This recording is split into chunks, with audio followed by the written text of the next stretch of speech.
Well, good afternoon. We're here to talk about strategies for test taking and how to tackle exam questions.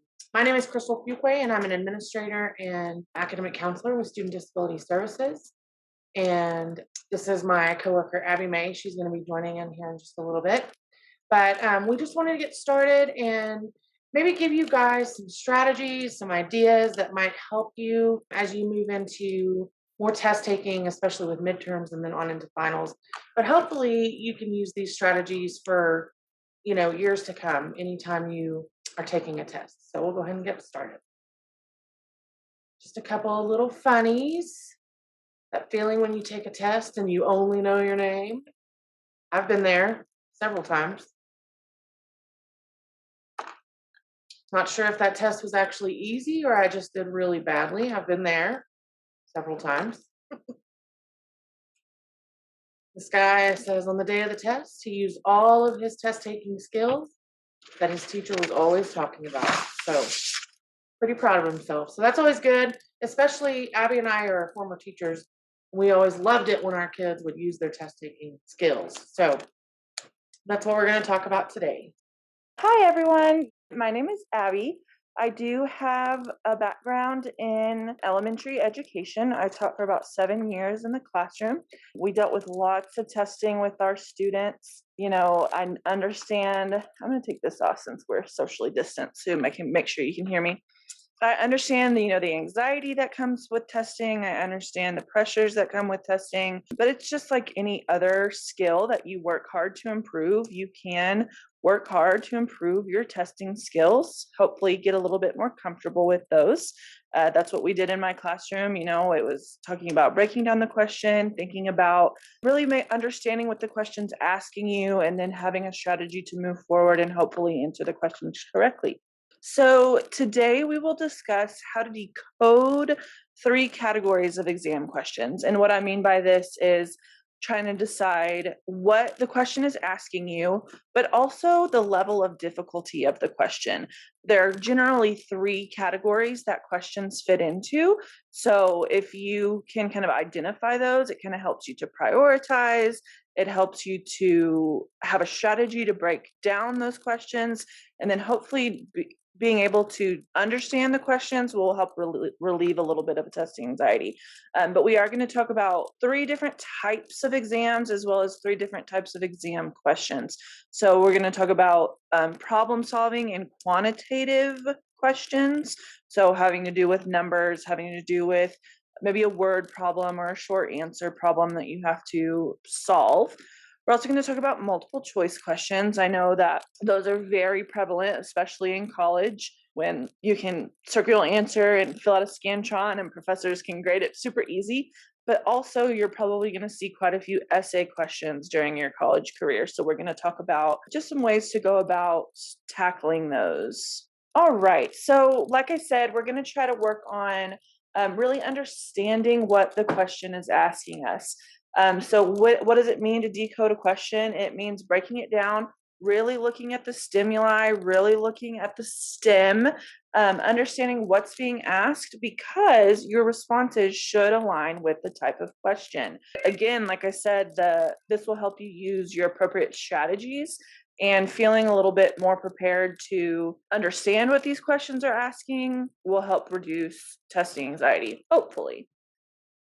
Okay, so 3 categories of exam questions that we're going to talk about: a green light question, a yellow light question, or a red light question.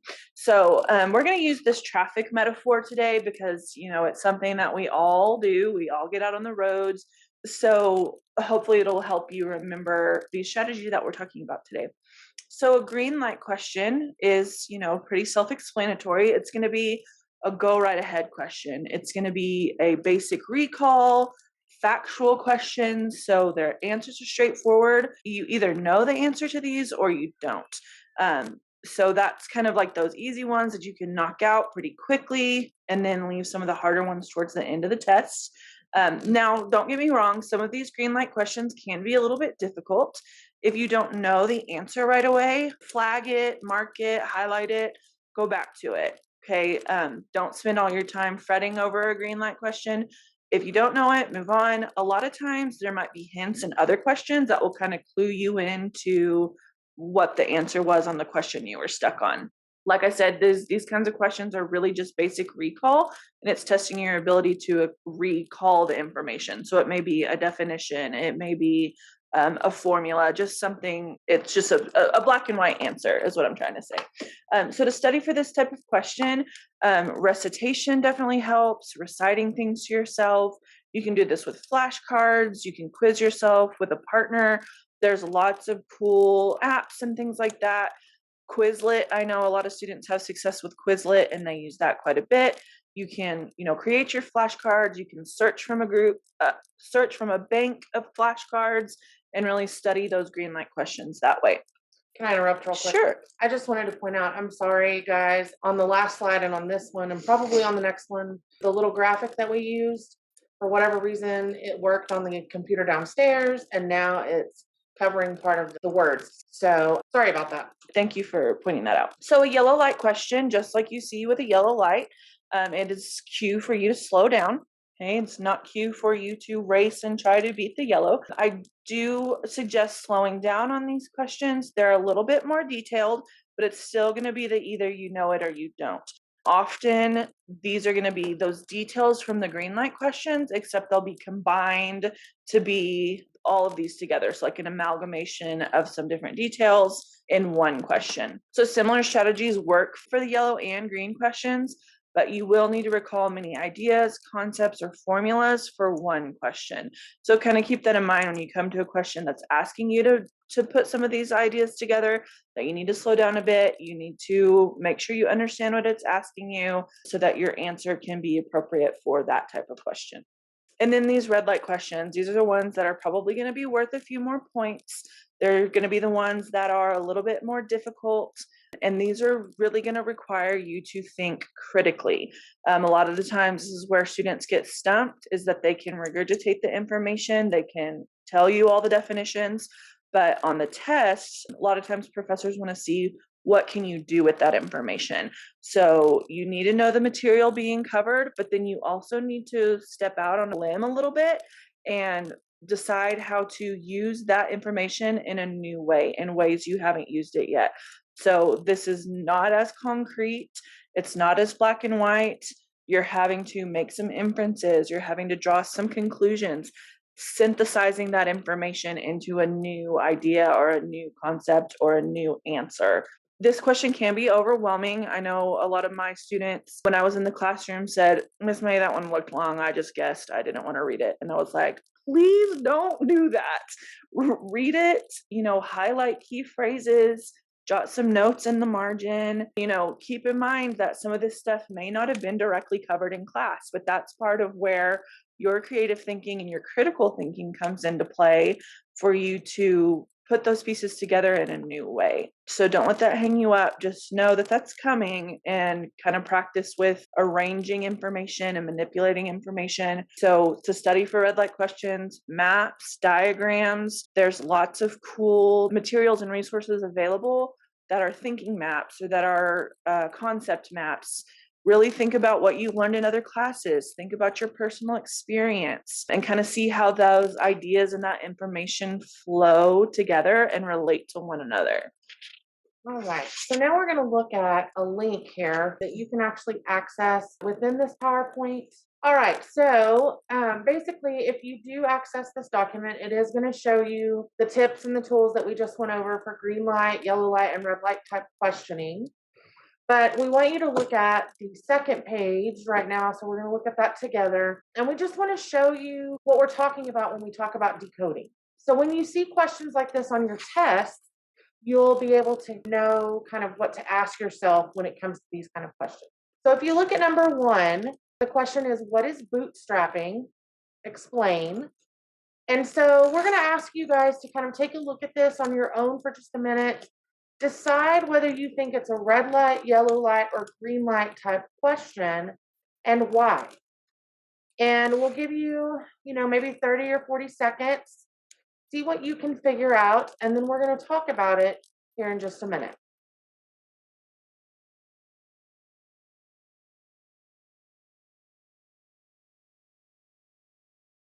Okay, so we're going to talk about number one. And again, the question is, what is bootstrapping? Explain.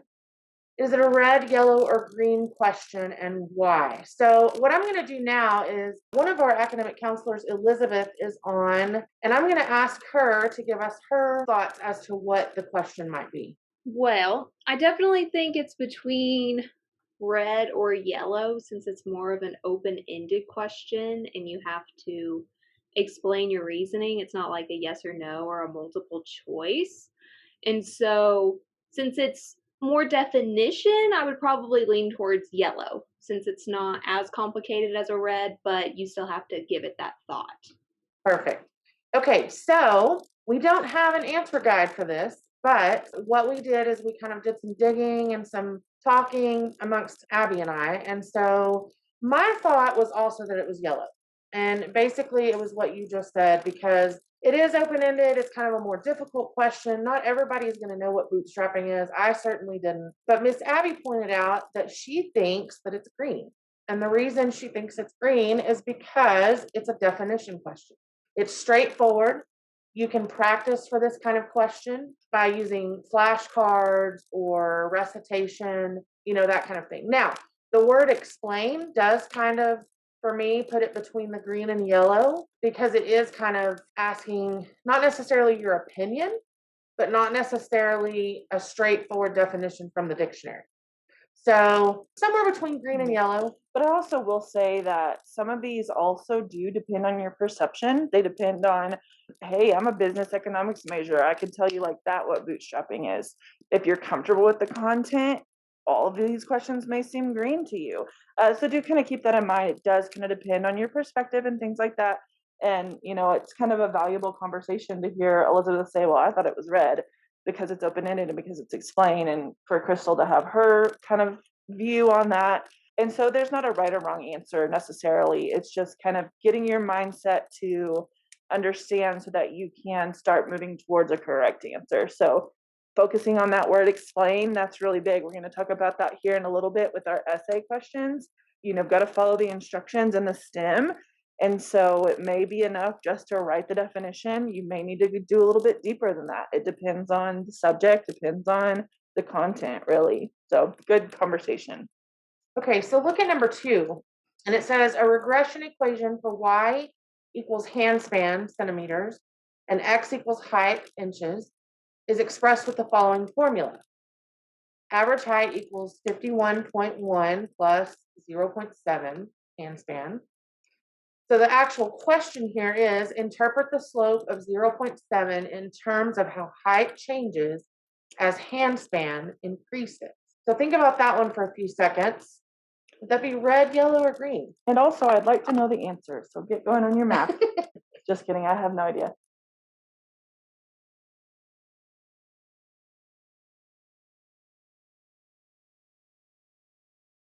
Okay, so Miss Caitlin, since you're on with us, tell us what you think about this question.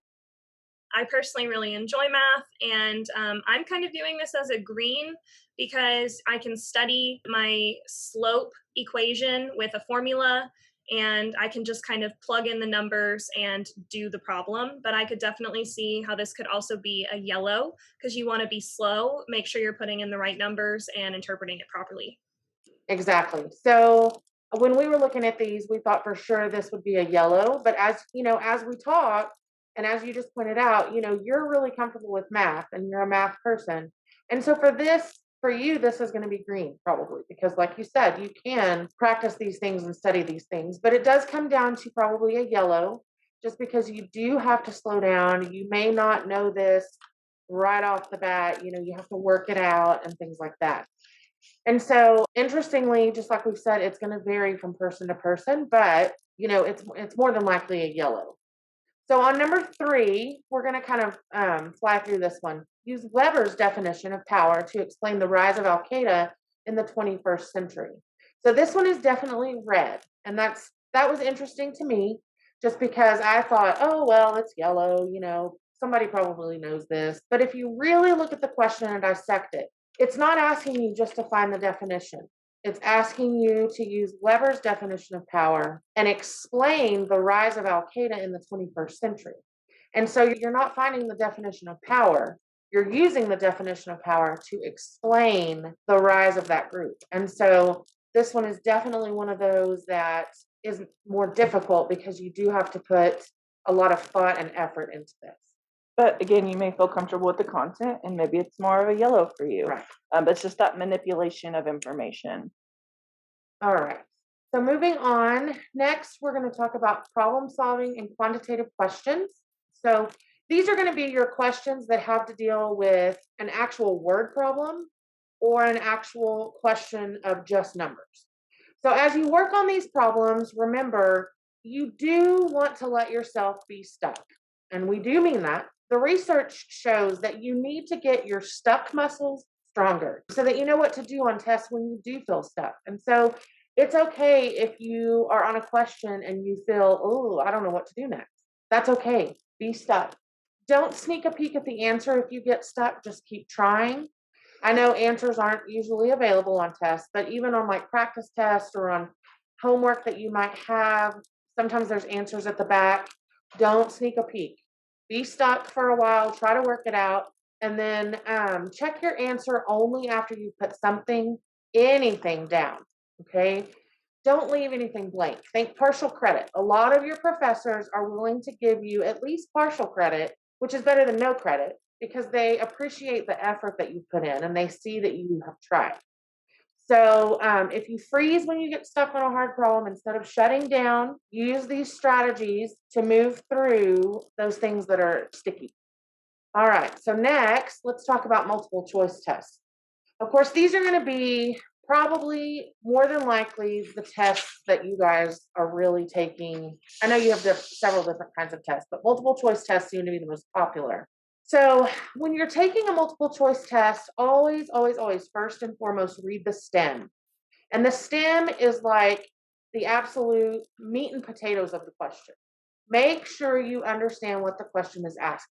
Make sure that when you read a question that's, asking you about dogs and cats, that you're not getting too hung up on something else in the wording of the question. Maybe they said something about the fish at the pet store, but the question's actually about the dogs and the cats.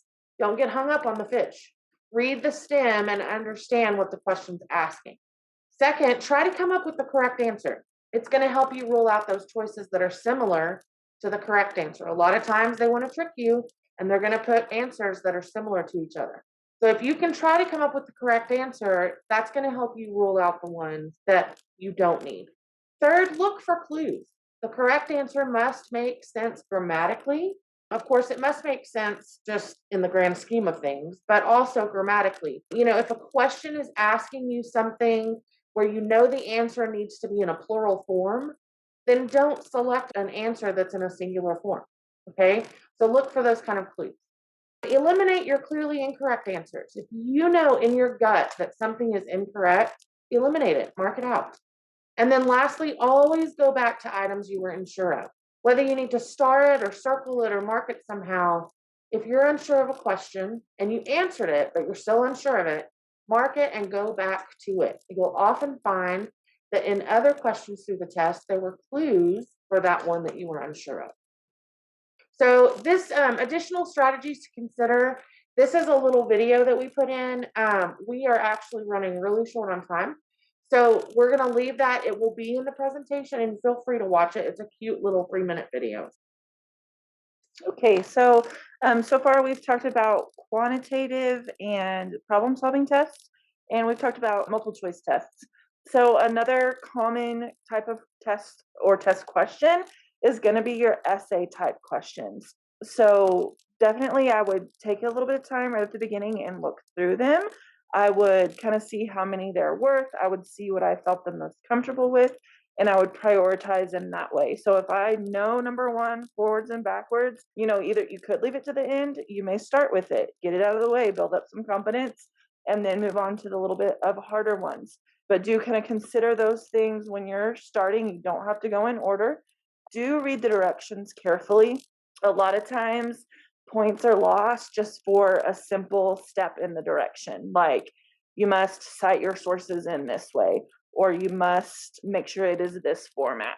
So some of those things that are easy to save points on, make sure you're doing those things. And then also so that you write about what the question is asking. A lot of times, you may be interested and you may feel like something else is important to add on, but if it's not directly answering the question, I would leave it unless you have time to come back and put it in later.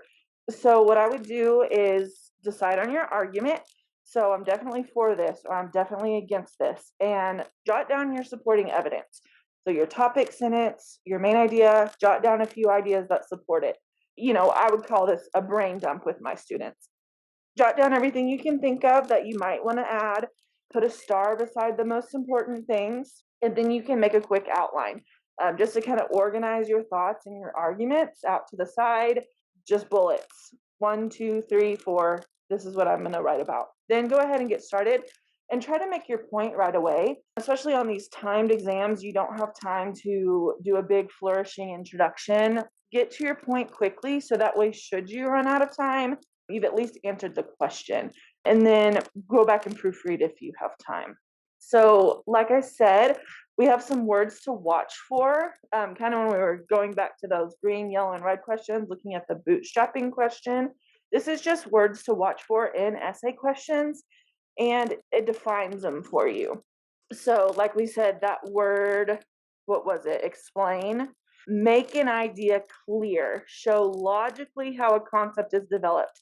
Give a reason for the event. So it's kind of good to read over those to be prepared for those verbs. This is the action that you're doing. You've got to make sure that you include this. So for example, break into separate parts and discuss, examine, and interpret each part. That's analyze, right? And then another good example would be summarize. Give a brief, condensed account. Avoid unnecessary details. Whereas describe is asking you to give a detailed account. Make a picture with your words. List characteristics, qualities, include those details that help define. So that's kind of a good thing to keep in mind as you're going into essay questions. Do you want to add anything on that, Crystal? No, I think sometimes even it doesn't matter how old we are, how long we've been in school, what degrees we have. A lot of times when we're writing essay questions, we do get tripped up over summarize and describe. Just always remember that summarize is short. That's the way I always remembered it, and that's the way I used to teach my students. The S and the S, summarize and short. Don't get those confused, because a lot of times professors will count off if they ask you to summarize and you have written, 9 pages about one topic. But yeah, there's lots of helpful information on this page. Again, you can go into the presentation and find that if you want to print it out and keep it with you. So hopefully you've gained some information that you think might be helpful for you when you are studying for your tests that are upcoming or in the future. And so now, if anybody has any questions, chime in.